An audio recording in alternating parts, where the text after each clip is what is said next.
Welcome to my first official YouTube video, guys. Everything over there, though. You have everything over there. All the breakers. Yes, that's all we need is wire. breakers. Thanks, bitch. Alright. Time to get to work. Gotta actually do some electrical work now. Today we are installing the main service for a pool house. You got that glue, right? I don't know. Where is that glue?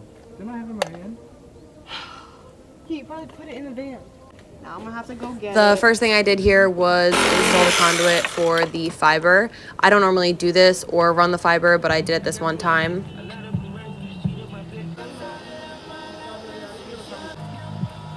Just a side note, I didn't install the Pentair panel or any of the Liquid-Tite or anything that's associated with the pool. I did install the actual pool panel, but that was about it, and it came from the underground service. Everything else was the pool company's electrician. So now I'm basically bringing the service in from the pool panel outside into the pool house. We're gonna be running 100 amps out there.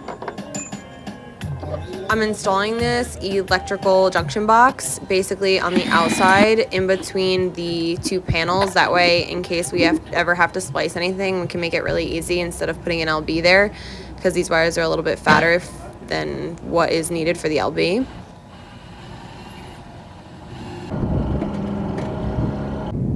This was a huge job, and I was trying to kind of save the customer some money towards the end, so I used a piece of 2-inch Carflex that we had left over from the initial services, and I'm going to be using that to go from the pool panel all the way into that junction box there. And I also only had 2 connectors, a 90 and a straight, so I'm kind of just trying to figure out the best way to make this piece of Carflex look nice. That 90 connector was a bee to get on. It took me a minute to get that on, but once that was on, it was kind of smooth sailing. I made the bend pretty easily, and then everything is Liquid-Tite and watertight for weatherproof connections. But this bend was pretty nice and slim. I'm using 100 amp service wire after that. I'm gonna be running 2 hots, a neutral, and a ground wire. They're all connected here, so this Carflex was a pain to get the wire through, so I'm gonna let my apprentice, aka my brother, make a cool head on this that he saw on YouTube at school, and we're gonna try it out.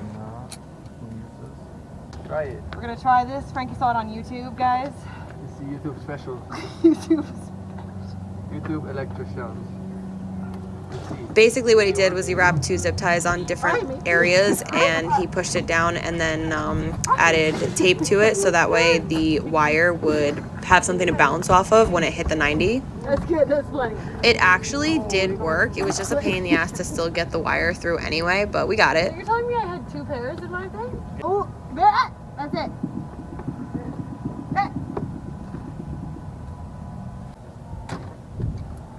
So now I am stripping the service wire, and I'm gonna land it under the 100 amp breaker that I have installed here.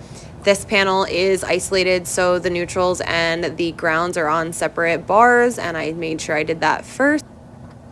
The pool guy electrician kind of packed this panel a little bit with THHN, so it was kind of hard to maneuver my wires around, but I took a little bit longer to make sure that they were neat, so that way these primary wires weren't flying out of the panel.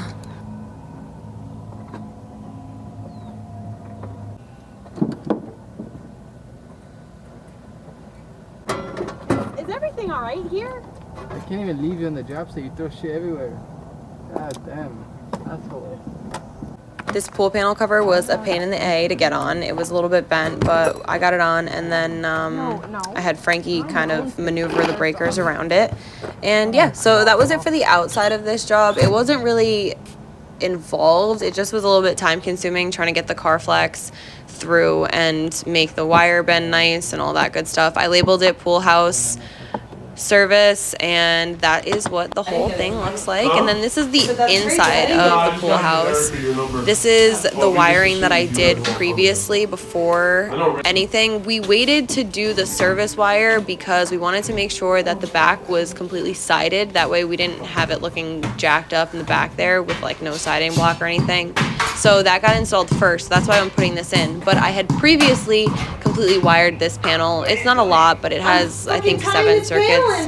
Inside lights, outside lights, left side receptacles, right side receptacles, outdoor receptacles, and there is a 30 amp split unit in here. I am going to be doing a second video fully explaining how I installed a disconnect and split unit for this system, but for now this is just a service wire. I also labeled the neutral because I am aggressive. I used C-phase for that because the wire was labeled C-phase. I didn't want to have to do a continuity test and figure out what was what. But this is what it looks like on the outside. I think I did a pretty good job.